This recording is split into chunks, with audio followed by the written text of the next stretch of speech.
मित्रों नमस्कार, मेरा नाम है आशीष नायक। आप सभी का स्वागत है मेरे चैनल जीएस गाथा में। चलिए शुरू करते हैं। उत्तराखंड पुलिस अधिनियम 2007, उत्तराखंड पुलिस एक्ट 2007। तो ये भाग 4 है, जो कि भाग 4 से पहले यानी कि भाग 1, भाग 2, भाग 3 में मैंने जो है धारा 62 तक बताया है। आप हमारे चैनल को सब्सक्राइब करके उन वीडियो को आप देख सकते हैं। काफ़ी अच्छे तरीके से मैंने समझा के बताया है। चलिए अब आगे बढ़ते हैं। अध्याय 8। अध्याय 8 है पुलिस की जवाबदेही। काफ़ी महत्वपूर्ण फैक्ट है ये। आपसे पूछा जा सकता है कि अध्याय 8 क्या है। ठीक है, अध्याय 8 है पुलिस की जवाबदेही। तो आपसे परीक्षा में पूछा जा सकता है कि पुलिस की जवाबदेही किस अध्याय में है, तो आपको बताना पड़ेगा अध्याय 8 में पुलिस की जवाबदेही है। धारा 63, पुलिस की जवाबदेही के लिए अतिरिक्त तंत्र। ठीक है ना, एक अतिरिक्त तंत्र बनाया जाएगा, मतलब कि एक निगरानी, जिससे उससे निगरानी हो सके पुलिस के ऊपर, ऐसा तंत्र एक राज्य सरकार बनाएगी। वर्तमान तंत्रों और विभागीय प्राधिकारियों के कृत्यों, कर्तव्यों तथा उत्तरदायित्वों के अतिरिक्त पुलिस की जवाबदेही, अकाउंटेबिलिटी, पुलिस की जो अकाउंटेबिलिटी है, इस अध्याय में वर्णित अतिरिक्त तंत्र के माध्यम से और अधिक सुनिश्चित की जाएगी। जैसे बैंक में आप लोग देखते होंगे कि ऑडिट होता है, हर विभाग का एक ऑडिट होता है, उस तरीके से पुलिस में एक विभाग बनाया जाएगा या एक तंत्र डेवलप किया जाएगा, जिससे जो है इनकी जवाबदेही को ठीक किया जा सके, सही किया जा सके। चलिए आगे बढ़ते हैं। धारा 64 है राज्य एवं जिला पुलिस शिकायत प्राधिकरण। महत्वपूर्ण धारा है ये। धारा 64 है राज्य एवं जिला पुलिस शिकायत प्राधिकरण। देखिए यहाँ पे एक मेंशन है, इस जगह पर देखिए एक मेंशन है, खंड 1 लिखा हुआ है। तो इसका मतलब ये है कि ये जो है 2018 में इसको संशोधित किया गया है। चलिए अभी आगे बताया जाएगा।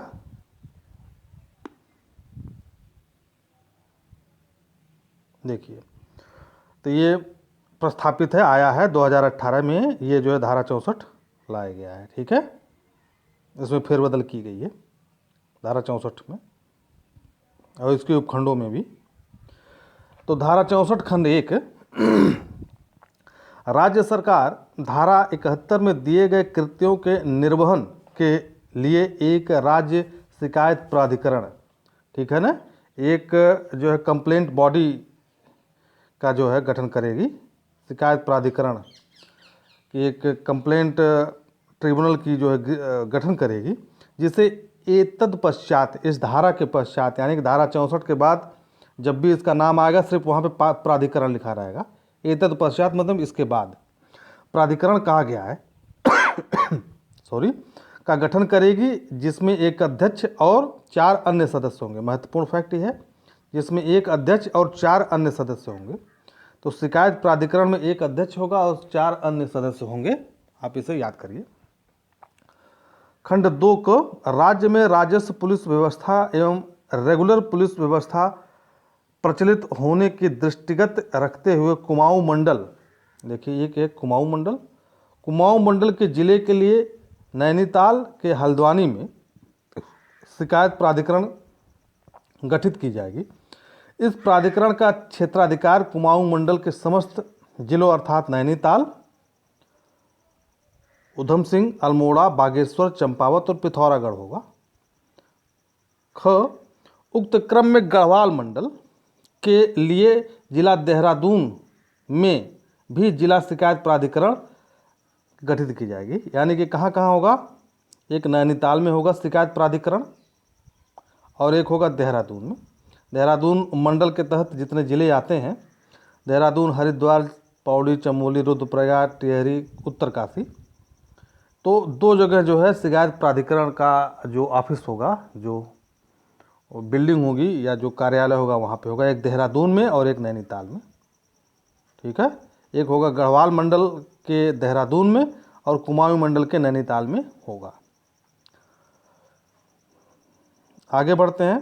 धारा 65 कि अगर किसी जनता को शिकायत करनी है तो वहाँ पर जा कर के आप कर दीजिए। या उनके ऑफिस होगा जहाँ पे कुछ लोग, कुछ ऑफिसर बैठेंगे जो कि आपकी शंकाओं का निराकरण करेंगे पुलिस की जवाबदेही तय करने के लिए। जिला पुलिस शिकायत प्राधिकरण की संरचना, धारा 65 है जिला पुलिस प्राधिकरण की संरचना। राज्य पुलिस शिकायत प्राधिकरण में एक अध्यक्ष और अधिकतम 4 अन्य सदस्य होंगे। अब किस कैटेगरी के होंगे, इनका क्या लेवल होगा योग्यता की, वो इसमें नहीं बताया गया है। जिला पुलिस शिकायत प्राधिकरण की संरचना 65 क, प्रत्येक जिला पुलिस शिकायत प्राधिकरण में एक अध्यक्ष और 2 अन्य सदस्य होंगे, ठीक है ना।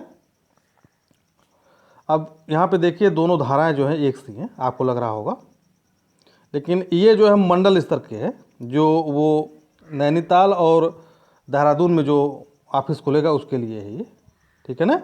और ये जो है आपके प्रत्येक जिले के लिए है। धारा 66 है 66, राज्य जिला शिकायत पुलिस शिकायत प्राधिकरण की सदस्यता के लिए अपात्रता है, ठीक है ना। तो ये धारा जो है निगेटिव है, सकारात्मक धारा नहीं है। इसमें योग्यता नहीं बताई गई कि इसमें कि आदमी के अंदर क्या क्या क्वालिटी रहेगी जिससे वह नाकाबिल हो जाएगा न चुनने के लिए, उसकी चुनाव न होने के लिए, ठीक है। तो ये धारा इस धारा को निगेटिव धारा कहते हैं, जो इस टाइप के लिखे रहती है कि नहीं करना है, जिसमें नकारात्मक बातें होती हैं। वह भारत का नागरिक नहीं है, पहला फैक्ट। उसकी आयु 70 वर्ष से अधिक है, किसी पुलिस, सैन्य अथवा संबद्ध संगठन में कार्यरत है, वो नहीं होगा। यानी कि अगर प्राधिकरण में चुना जाएगा तो उसको पुराना वाला जो पहले जिसमें वह संलग्न है, जो काम कर रहा है, उसे छोड़ना पड़ेगा। लोक सेवक के रूप में कार्य कर रहा है, ठीक है, उसको भी छोड़ना पड़ेगा। किसी निर्वाचित पद पर कार्य कर रहा है जिसमें सांसद अथवा विधायक या स्थानीय निकाय का सदस्य भी शामिल है। किसी ऐसे संगठन का सदस्य है या किसी प्रकार से उससे संबद्ध है जिससे विधि के अधीन विधि विरुद्ध घोषित कर दिया गया है, ठीक है। किसी राजनीतिक दल का सदस्य अथवा पदाधिकारी है। किसी अपराध के लिए उसे दोषी ठहराया गया है और उसके विरुद्ध किसी विधि न्यायालय द्वारा आरोप लगाए गए हैं। विधि न्यायालय माने जैसे दीवानी कचहरी, ठीक है ना, जो हाई कोर्ट, सुप्रीम कोर्ट, ये सब विधि न्यायालय है। विकृत चित्त का है, उसे सक्षम न्यायालय द्वारा ऐसा घोषित कर दिया गया है, ठीक है ना। विकृत चित्त माने पागल। दूसरा, नियुक्ति क, राज्य पुलिस शिकायत प्राधिकरण के अध्यक्ष माननीय उच्चतम न्यायालय या माननीय उच्च न्यायालय के सेवा निवृत्त न्यायाधीश होंगे, ठीक है ना। महत्वपूर्ण फैक्ट, बहुत महत्वपूर्ण फैक्ट है ये। तो राज्य शिकायत पुलिस प्राधिकरण का जो अध्यक्ष होगा वो सुप्रीम कोर्ट या हाई कोर्ट का सेवानिवृत्त न्यायाधीश होगा। आपसे पूछा जा सकता है कि मुख्य न्यायाधीश होगा, मुख्य न्यायाधीश नहीं होगा। सुप्रीम कोर्ट या हाई कोर्ट का कोई भी सेवानिवृत्त न्यायाधीश होगा जो रिटायर हो गया है। राज्य पुलिस शिकायत प्राधिकरण के अध्यक्ष की नियुक्ति राज्य सरकार द्वारा उच्च न्यायालय के मुख्य न्यायाधीश द्वारा सुझाए गए सेवानिवृत्त न्यायाधीशों के पैनल से ही किया जा सकता है। बहुत महत्वपूर्ण पैराग्राफ है, इसको आप याद करिए। राज्य पुलिस शिकायत प्राधिकरण के सदस्यों की नियुक्ति राज्य सरकार द्वारा राज्य मानवाधिकार आयोग, ह्यूमन कमीशन, लोकायुक्त, राज्य लोक सेवा आयोग द्वारा तैयार किए गए नामों के पैनल से की जाएगी, ठीक है। अब महत्वपूर्ण फैक्ट ये देखिए, महत्वपूर्ण, राज्य पुलिस शिकायत प्राधिकरण के सदस्यों की नियुक्ति राज्य सरकार द्वारा, राज्य सरकार जिसकी नियुक्ति करेगी, राज्य सरकार जिस व्यक्ति की नियुक्त करेगी, सदस्य की नियुक्त करेगी, ये ह्यूमन मानवाधिकार commission, human right commission, Lokayukta, राज्य लोक सेवा आयोग, ये तीनों मिलकर के एक पैनल का गठन करेंगे, ठीक है ना। उसमें इनके सदस्य रहेंगे, मानवाधिकार आयोग के सदस्य रहेंगे, एक बेंच होगा या एक पैनल होगा जिसमें इनके सदस्य रहेंगे। ये मिल करके जो है नाम सुझाएंगे, उन्हीं नामों को जो है चुना जाएगा। नामों को पैनल में की जाएगी तो राज्य मानवाधिकार आयोग, लोकायुक्त, राज्य लोक सेवा आयोग द्वारा सदस्यों के चयन हेतु नामों का पैनल सेवानिवृत्त सिविल सर्वेंट, पुलिस अधिकारी, अन्य विभागों से सेवानिवृत्त अधिकारी तथा सिविल सोसाइटी में से तैयार किया जाएगा। ठीक है ना। तो ये जो सदस्य होंगे कौन कौन किस कहाँ से चुने जाएंगे? सेवानिवृत्त सिविल सर्वेंट, जैसे आईएएस हो गया, पीसीएस अफसर हो गया, ये सेवानिवृत्त सिविल सर्वेंट है। पुलिस अधिकारी हो गया, आईपीएस हो गया, या यूके पीसीएस जो डिप्टी एसपी होती है, इस लेवल का कोई प्रमोट करके आगे बढ़ जाता है। अन्य विभागों के सेवानिवृत्त अधिकारी तथा सिविल सोसाइटी में से तैयार की जाएगी। ठीक है ना। जैसे अन्य विभाग का मतलब आप समझ लीजिए होमगार्ड जो हो गया, होमगार्ड विभाग। खंड 3 को जिला पुलिस शिकायत प्राधिकरण के अध्यक्ष के पद पर सेवानिवृत्त जिला जज को नियुक्त किया जाएगा। अब यहाँ देखिए, जिला पुलिस शिकायत प्राधिकरण के अध्यक्ष के पद पर, यानी कि जिला लेवल, डिस्ट्रिक्ट लेवल पर है ये। तो ये जो आप ऊपर तक देखेंगे, इसके ऊपर तक जितना भी आपने देखा है जो मेंशन हुआ था वो स्टेट लेवल के स्तर का था। अब यहाँ पे जिला लेवल की बात हो रही है, डिस्ट्रिक्ट लेवल पर। जिला पुलिस शिकायत प्राधिकरण के अध्यक्ष के पद पर सेवानिवृत्त जिला जज को नियुक्त किया जाएगा तथा जिला पुलिस शिकायत प्राधिकरण के अध्यक्ष की नियुक्ति राज्य सरकार द्वारा माननीय उच्च न्यायालय के मुख्य न्यायाधीश अथवा उसके नामित माननीय उच्च न्यायालय के माननीय न्यायाधीश द्वारा सुझाए गए नामों के पैनल से की जाएगी। स्पष्ट है? आप लोग थोड़ा सा इसे रुक करके समझेंगे तो बहुत अच्छी तरह समझ में आ जाएगा। जिला पुलिस शिकायत प्राधिकरण या ख है, जिला पुलिस शिकायत प्राधिकरण के सदस्यों की नियुक्ति राज्य सरकार द्वारा राज्य मानवाधिकार आयोग, लोकायुक्त, राज्य लोक सेवा आयोग द्वारा तैयार किए गए नामों के पैनल में से की जाएगी। राज्य तथा, यहां लिखा तथा, राज्य मानवाधिकार आयोग, लोकायुक्त, राज्य लोक सेवा आयोग द्वारा सदस्यों के चयन हेतु नामों के पैनल सेवानिवृत्त सिविल सर्वेंट, पुलिस अधिकारी, अन्य विभागों से सेवानिवृत्त अधिकारी तथा सिविल सोसाइटी से तैयार की जाएगी। ठीक है, चलिए आगे बढ़ते हैं।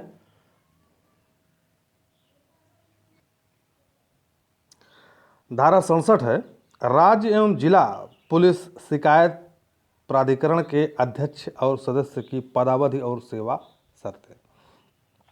तो यह स्टेट लेवल पर है। ठीक है ना, यह स्टेट लेवल पर है।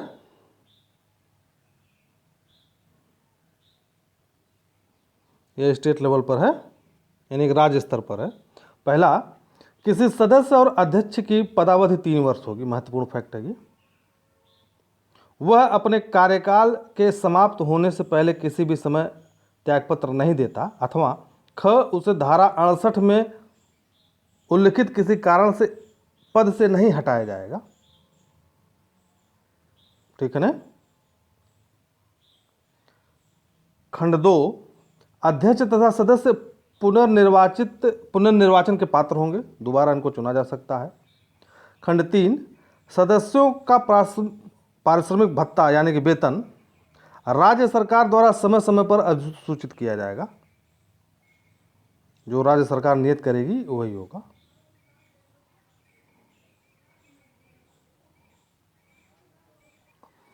देखिए यहाँ पर लिखा हुआ है, अपने कार्यकाल के समाप्त होने से पहले किसी समय यदि त्यागपत्र नहीं देता, यदि वह 3 साल का जो पदावधि है तब तक पूरा कर सकता है यदि वह त्यागपत्र नहीं दे। इसका मतलब यह है। चलिए, धारा 68 है, राज्य एवं जिला पुलिस शिकायत प्राधिकरण के अध्यक्ष और सदस्यों का पद से हटाया जाना। ठीक है ना।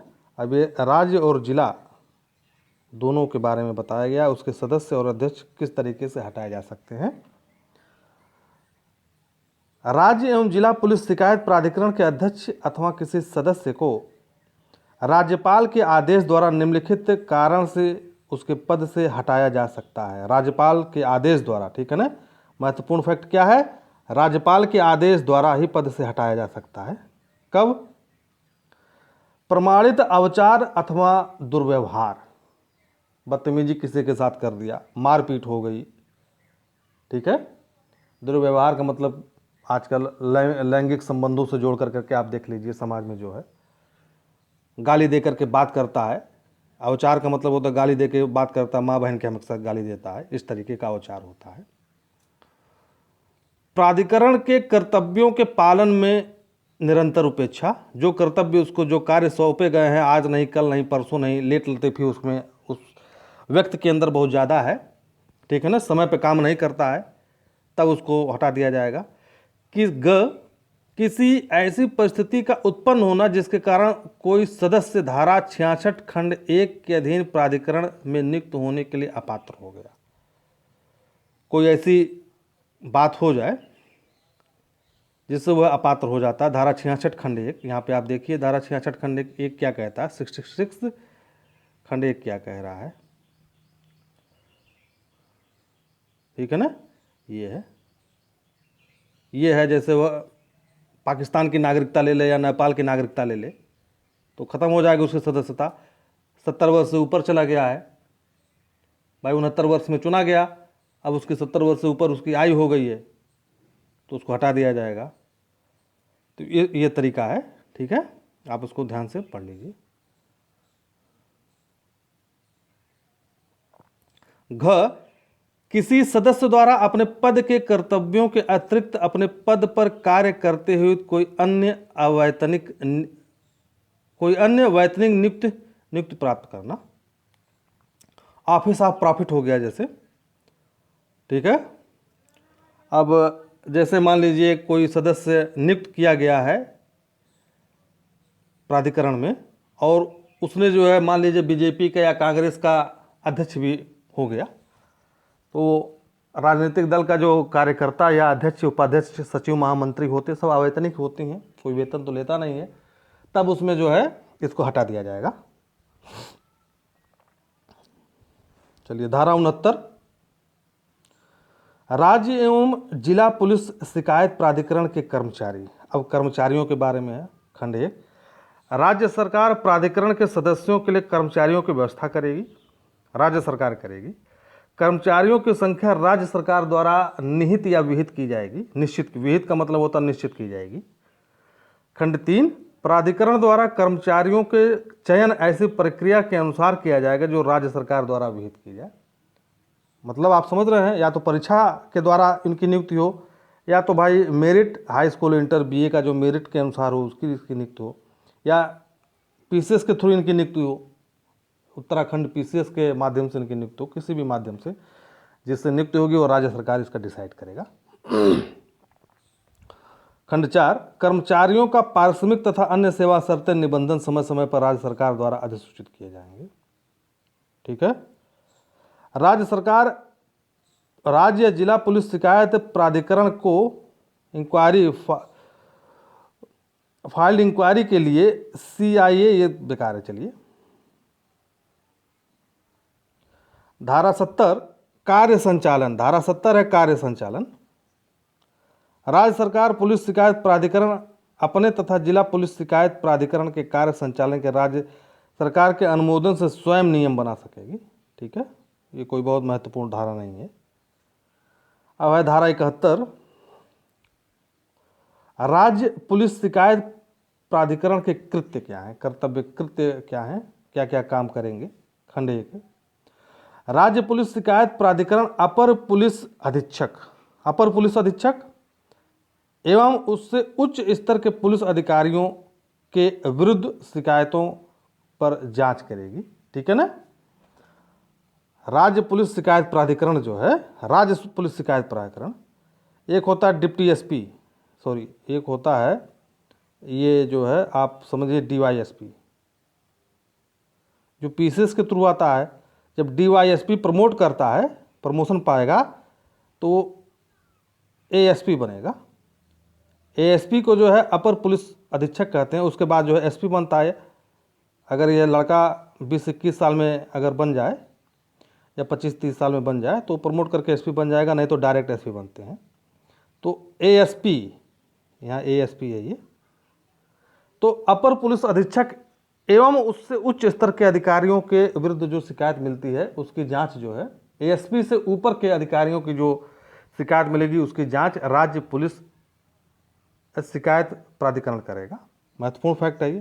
ख, प्राधिकरण उसके द्वारा सीधे प्राप्त औचार की शिकायतें आगे कार्रवाई के लिए राज्य सरकार के गृह विभाग को अग्रसारित करेगा। ठीक है, जो प्राधिकरण शिकायत प्राप्त करेगा, जांच जो भी करेगा, चाहे सही चाहे गलत, चाहे गलत पाया गया चाहे सही पाया गया उस शिकायत में, उसका रिपोर्ट जो है वो गृह विभाग को दे देगा, गृह मंत्रालय को, होम मिनिस्ट्री को दे देगा।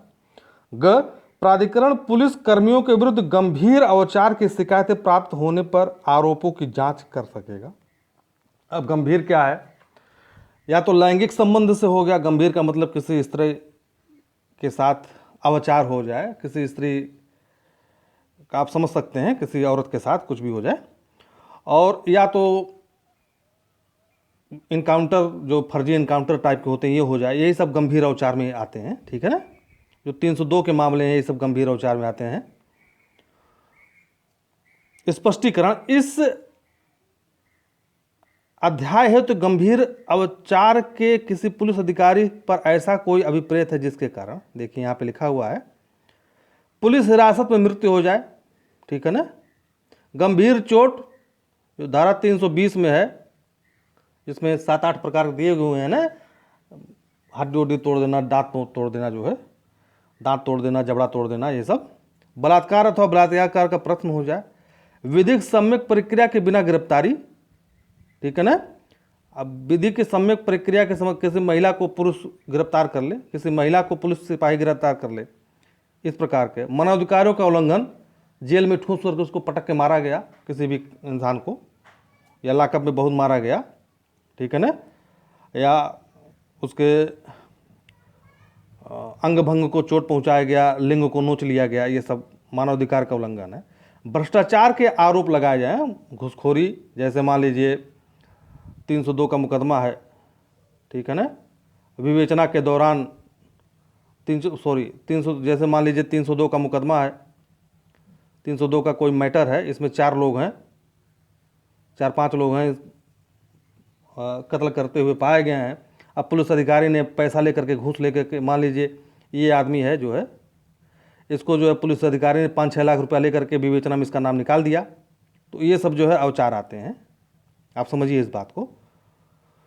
घ, प्राधिकरण राज्य सरकार या पुलिस महानिदेशक द्वारा उसको निर्दिष्ट किसी अन्य मामले की जांच कर सकता है यदि प्राधिकरण के राय में मामला स्वतंत्र जांच योग्य है।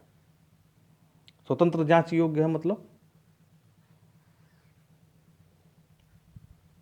जिसमें न्यायालय की दखलंदाजी न की गई हो, किसी न्यायालय की दखलंदाजी न हो। ठीक है, अगर न्यायालय कर रहा है तो भाई करे, अगर न्यायालय नहीं कर रहा है तो, अगर मामला न्यायालय में नहीं है तो हम करेंगे, मतलब प्राधिकरण करेगा। प्राधिकरण राज्य सरकार के गृह विभाग से समय समय पर प्राप्त तिमाही रिपोर्ट के माध्यम से, तिमाही रिपोर्ट, अब देखिए महत्वपूर्ण फैक्ट यहाँ पर, तिमाही रिपोर्ट, राज्य सरकार हर 3 महीने पर रिपोर्ट मंगाएगी कि क्या प्रगति है शिकायतों की राज्य में। पुलिस विभाग के राजपत्रित अधिकारियों के विरुद्ध अवचार की शिकायतों पर विभागीय कार्रवाई अथवा विभागीय जांचों की परिस्थिति का अनुश्रवण कर सकेगा। अनुश्रवण माने सुनवाई, अनुश्रवण माने सुनवाई कर सकेगा तथा ऐसे मामलों में कार्रवाई पूरी करने के लिए राज्य सरकार को समुचित परामर्श दे सकेगा। ठीक है। च, प्राधिकरण किसी शिकायतकर्ता के द्वारा की गई अवचार की शिकायत जिसे पूर्व में परिभाषित किया गया है, किसी पुलिस अधिकारी द्वारा की जा रही विभागीय जांच की प्रक्रिया में अनुचित विलंब होने या उसके परिणाम से असंतुष्ट होने के किसी मामले के संज्ञान में आने पर शासन से रिपोर्ट मांग सकेगा आगे की कार्रवाई के लिए समुचित परामर्श जारी कर सकता है अथवा किसी अन्य अधिकारी द्वारा नए सिरे से पुनः जांच करने के लिए निर्देश जारी कर सकेगा। ठीक है। 6 प्राधिकरण पुलिस कर्मियों के अवचार के कृत्य को रोकने के लिए राज्य पुलिस के लिए सामान्य मार्ग निर्देश सुझा सकेगा कि आपको कैसे कैसे करना, एक सामान्य प्रक्रिया बता दी जाएगी, नियम कायदा कानून रोकने के लिए कि आप पुलिसकर्मियों को ट्रेनिंग एक प्रकार से दी जाती है। ट्रेनिंग के समय ही बता दिया जाएगा कि जो अवचार है, जो गुस्सा नहीं करना है, गुस्सा करके किसी की आंख नहीं निकाल लेना है, आंख नहीं फोड़ देना है, किसी को इतना नहीं मारना है कि उसका हाथ पैर टूट गया, ये सब अवचार में आता है ना। अब कोई महिला लाकअप में बंद है तो उसको आप बैठ के घूरे रातों दिन, उसको घूरते रहें, तो यह अवचार में आता है। तो ये सब ट्रेनिंग में पुलिस वालों को बताया जाता है। तो इसमें बता दिया, कानून में सब कुछ आपको बता दिया जाएगा। एक नियमावली बता दी जाएगी कि आपको अपने गुस्से को कंट्रोल, जैसे आप भीड़ में जा रहे हैं तो पता चला कोई आदमी पत्थर फेंक दे पुलिस के ऊपर, पुलिस निकाले बंदूक धगाधक फायर कर दे, तो ये सब ट्रेनिंग जो है, जब वो कोई भी चाहे सिपाही हो या दरोगा हो, एसपी हो, डीएसपी हो, सबको ट्रेनिंग में ये सब बताया जाता है भली प्रकार से। तो वही उसके बारे में है। जिला पुलिस शिकायत प्राधिकरण के कृत्य 2 जिला पुलिस शिकायत प्राधिकरण के कृत्य 2 में है। जिला पुलिस शिकायत प्राधिकरण पुलिस उपाधीक्षक एवं उसके निम्न स्तर के पुलिस अधिकारियों कर्मचारियों के विरुद्ध शिकायत पर जांच करे। पुलिस उपाधीक्षक माने डिप्टी एसपी, डीवाईएसपी, जो पीसीएस जब पास करता है आदमी, पीसीएस स्टेट लेवल का जो पुलिस अधिकारी बनता है सबसे बड़ा, वो डिप्टी एसपी या डीवाईएसपी पुलिस उपाधीक्षक बनता है, जिसको सीओ कहते हैं सामान्य भाषा में, जिसको सामान्य भाषा में सीओ कहा जाता है।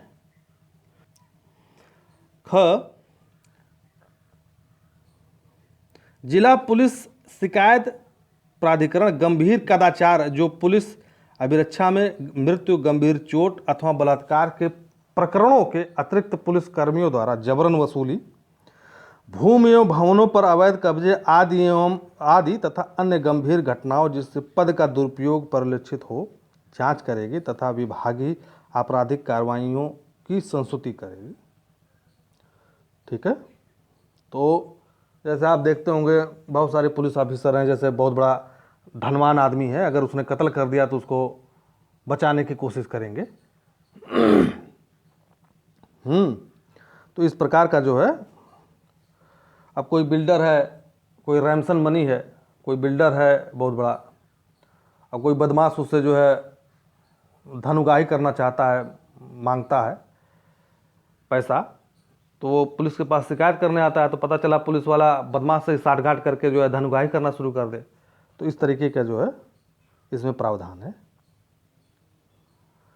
धारा 72 राज्य एवं जिला पुलिस शिकायत प्राधिकरण की शक्तियां, महत्वपूर्ण है, ये बहुत महत्वपूर्ण धारा है, ये आ सकता है। ठीक है ना, महत्वपूर्ण धारा है ये।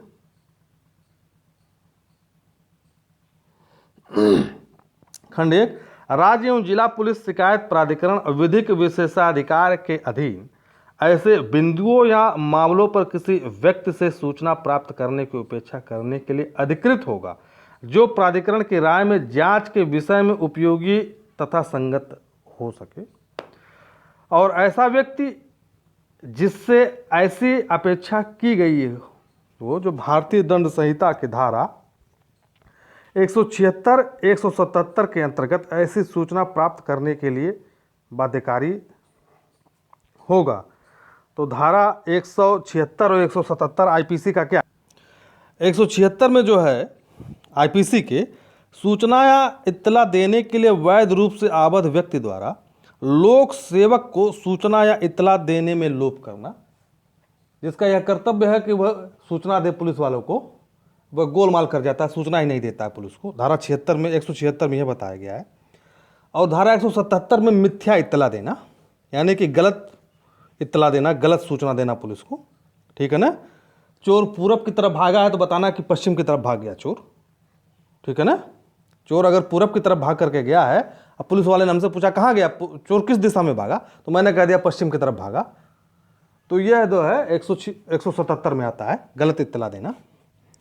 खंड 2, राज्य एवं जिला पुलिस शिकायत प्राधिकरण को इस अध्याय के अंतर्गत अपने कर्तव्य के निर्वहन के लिए सिविल न्यायालय की शक्ति होगी। बहुत महत्वपूर्ण फैक्ट यहाँ पर बताया गया है।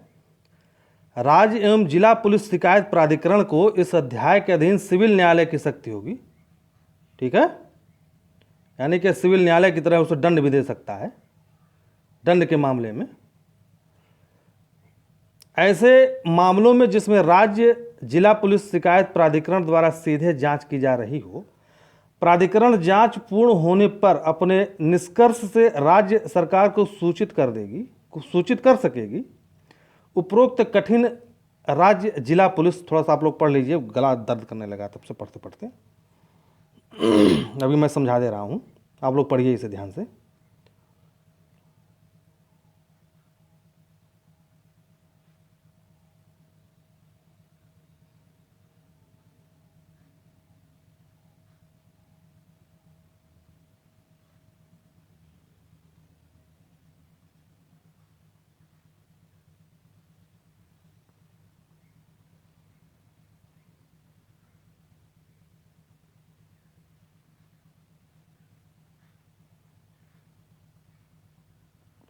ठीक है ना। यहाँ महत्वपूर्ण है, यहाँ पे ये सॉरी यहाँ से ये पैरा ज़्यादा महत्वपूर्ण है। अगर किसी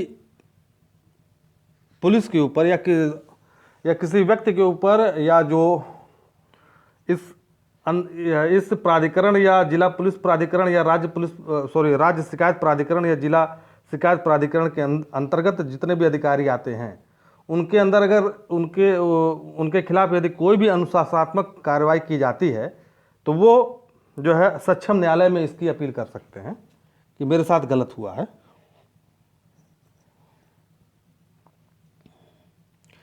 राज्य जिला पुलिस शिकायत प्राधिकरण की रिपोर्ट, धारा 73 खंड 1, राज्य पुलिस शिकायत प्राधिकरण प्रत्येक कैलेंडर वर्ष की समाप्ति पर, कैलेंडर वर्ष माने अंग्रेजी कैलेंडर वर्ष, यानी कि 31 दिसंबर को समाप्ति पर, ठीक है, 31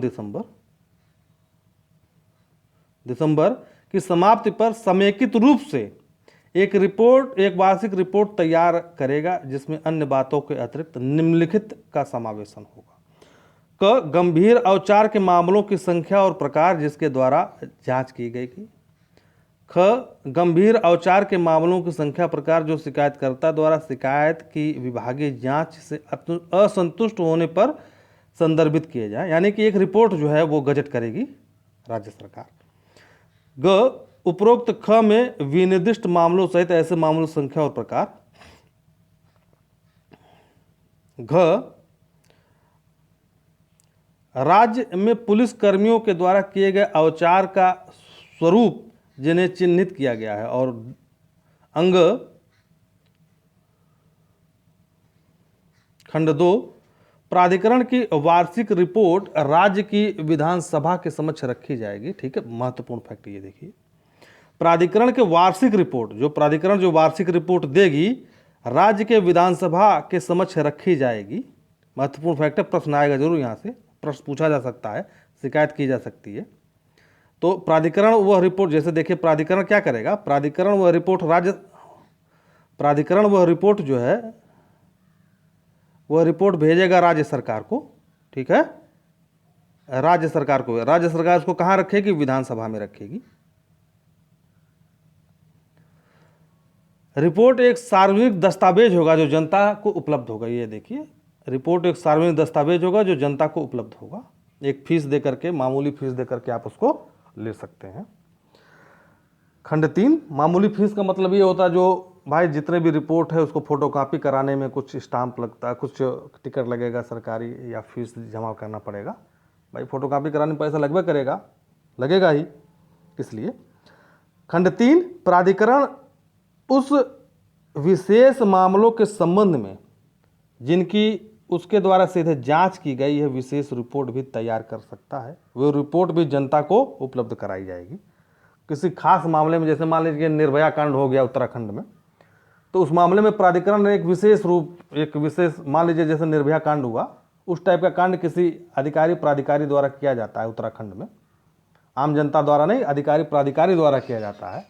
तो उस टाइप की रिपोर्ट में एक विशेष जांच जो है वो की जाती है। ठीक है। धारा 74, शिकायतकर्ता के अधिकार।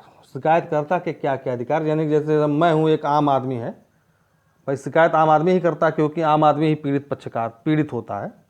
पहला, कोई भी व्यक्ति पुलिस कर्मियों के किसी अवचार या गंभीर अवचार से संबंधित शिकायत प्राधिकरण में दर्ज करा सकेगा, परंतु यह संबंधित प्राधिकरण का कोई शिकायत स्वीकार नहीं की जाएगी यदि विधि द्वारा स्थापित किसी अन्य प्राधिकरण या अथवा किसी न्यायालय द्वारा उस शिकायत की विषय वस्तु की जांच की जा रही। ठीक है। अब यह क्या कह रहा है, यदि मान लीजिए मेरे किसी भाई को किसी पुलिस ने बहुत मारा पीटा, उसका हाथ पैर तोड़ दिया मार करके, तो मैंने न्यायालय में केस फाइल कर दिया, सर ऐसी ऐसी बात है, दरोगा साहब ने हमारे भाई को या डिप्टी एसपी साहब ने या एसपी साहब ने हमारे भाई को पटक के मारा है थाने में, तो न्यायालय जांच करेगी। अब मान लीजिए मैं थोड़ा सा रसूख वाला आदमी हूँ, आजकल देख ही रहे हैं आप लोग कि थोड़ी सी घटना पे राजनीतिक दल आ जा रहे हैं, सीआईडी की जांच हो, सीबीआई की जांच हो। ठीक है। अब आ गए 4-5 राजनीतिक दल के लोग, सीबीआई की जांच, नहीं, इस मामले में सीबीआई की जांच होनी चाहिए। तो जब सीबीआई जांच करेगी तब ये मामला जो है प्राधिकरण जांच नहीं करेगा। ठीक है। खंड 2, उन मामलों में जहां किसी व्यक्ति द्वारा पुलिस प्राधिकारियों से शिकायत की गई है, वह विभागीय जांच की किसी अवस्था में जांच प्रक्रिया में अनुचित विलंब के विषय में संबंधित प्राधिकरण को सूचित कर सकता है। ये आसान सा, इसे आप समझ सकते हैं। ठीक है ना। खंड 3, शिकायतकर्ता को जांच प्राधिकारी संबंधित पुलिस प्राधिकरण अथवा प्राधिकरण द्वारा जांच की प्रगति के संबंध में समय समय पर सूचित किए जाने का अधिकार हो। जांच अथवा विभागीय कार्रवाइयों के पूर्ण होने पर शिकायतकर्ता को उसके निष्कर्ष के संबंध में यथाशीघ्र सूचित कर दिया जाएगा।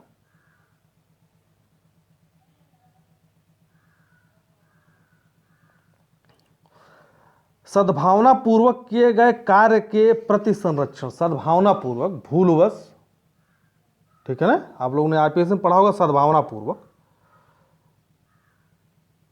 यानी कि अच्छे दिल से अगर हमने कार्य किया लेकिन तब भी अच्छे मन से कार्य किया फिर भी गलती हो गई। धारा 75 उसके लिए है। यह पुलिस वालों को गला थोड़ा मेरा अक्सर खराब रहता है, तो आप लोग इसको अवॉइड करिएगा, मुझे क्षमा करिएगा क्योंकि मेरा गला अक्सर खराब रहता है। तो ये जो धारा 75 है, ठीक है ना, यह पुलिस वालों को एक बचने का एक रास्ता दिया गया है, सद्भावना पूर्वक सब लगा करके, कि उनको जो है थोड़ा बचाव का एक रास्ता राज्य सरकार ने दिया है कि वो अत्यधिक दबाव में न कार्य करें। वैसे बहुत से शरारती तत्व होते हैं, अक्सर वो पुलिस की शिकायत ही करते रहते हैं।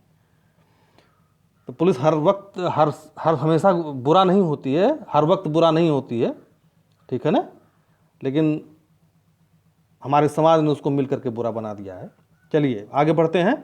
राज्य सरकार, राज्य पुलिस बोर्ड, उसके सदस्य और कर्मचारी, पुलिस शिकायत प्राधिकरण, उसके सदस्य और कर्मचारी या बोर्ड अथवा प्राधिकरण के निर्देश के अधीन कार्य करने वाले किसी व्यक्ति के विरुद्ध इस अधिनियम के उपबंधों के अनुसार सद्भावना पूर्वक की गई इस आशय से की जाने वाली किसी बात के संबंध में कोई वाद या अन्य विधि कार्रवाई नहीं की जाएगी।